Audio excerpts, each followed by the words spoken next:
Hi అండి. ఈరోజు బెండకాయ పచ్చడి, బెండకాయ ఏపుడు చేసుకోవటానికి 4 పచ్చిమిరపకాయలు ఇలా ఆయిల్లో వేయించుకొని ఇలా ఒక బౌల్లో వేసుకున్నాను. వేసుకున్న తర్వాత కట్ చేసిన 1/2 కేజీ బెండకాయలు అదే ఆయిల్లో వేసి వేయించుకోవాలి. సగం వేగిన తర్వాత సగం వేగిన తర్వాత బెండకాయలు, జీలకర్ర, చింతపండు వేసుకొని సగం బెండకాయలు పచ్చడి కోసమని విడిగా ఓ బౌల్లో వేసుకుంటున్నాను. సగం బెండకాయలు ఏపుడు కోసమని వేయించుకుంటాను. ఇవి రెండు ఒకేసారి చేసుకుంటున్నాను ఫ్రెండ్స్. ఈరోజు నేను తినే ఈరోజు నేను వంట చేసుకునేది ఇది. ఇవన్నీ పోపు దినుసులు వేసుకొని అవి మినపప్పు, జీలకర్ర, ఆవాలు వేగిన తర్వాత ఉల్లిగడ్డలు ముక్కలు మనకు సరిపడా ఉల్లిగడ్డలు వేసుకొని ఇవి కూడా కొంచెం దూరగా వేయించుకోవాలి. అందులో పసుపు, ఉప్పు వేయాలి. కొద్దిగా వేగిన తర్వాత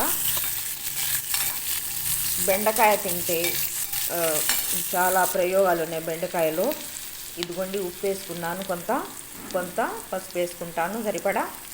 దీనికి కొలత అంటూ ఏమీ లేదు, మన టేస్ట్ని బట్టి మనం వేసుకొని చేసుకోవటమే. ఇదిగోండి కొద్దిగా వేగిన తర్వాత మళ్ళీ అందులో సగం బెండకాయలు వేయించుకున్నవి అందులో వేసేస్తాను. ఉల్లిగడ్డలు అలా వేయించుకున్న దాంట్లో వేసేసి కలిగి పెట్టుకోవాలి. మనకు సరిపడా ఉప్పు వేసుకోవాలి. బెండకాయ తినటం వల్ల బ్రెయిన్ బాగా ఇంప్రూవ్ అయ్యి పిల్లలకు మంచిగా మర్చిపోకుండా తెలివితేటలు వస్తాయని చెప్తుంటారు. నాకు చదువు లేదు కదా, అందుకోసమని నాకు తెలిసింది చెప్తున్నాను. ఇదిగోండి ఎల్లిపాయ కారం మనకు తగినంత వేసుకోవాలి.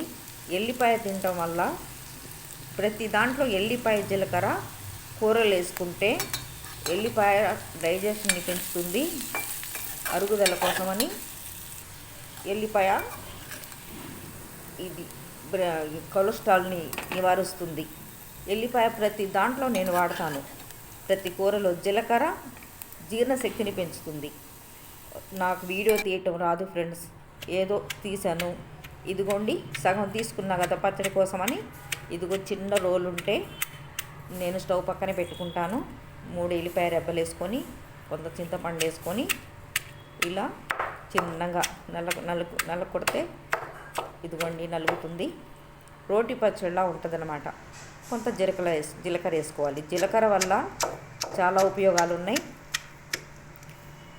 ఇదిగోండి ఇంకొంత ఉప్పు వేసుకొని సరిపడా మళ్ళీ కొద్దిగా పలుగ్గా దంచేసుకోవాలి. కొద్దిగా మెత్తగా ఉంటే దాని టేస్ట్ పోతుంది. ఆ తర్వాత మినప వడియాలు నేను ఎండాకాలం పెట్టుకున్నాను కదా, వడియాలు స్టోర్ చేసుకున్నా కదా, అవి వేయించుకుంటాను. అవి వేయించుకొని ఈ బెండకాయ పచ్చడి, బెండకాయ ఎప్పుడు మినప వడియాలు.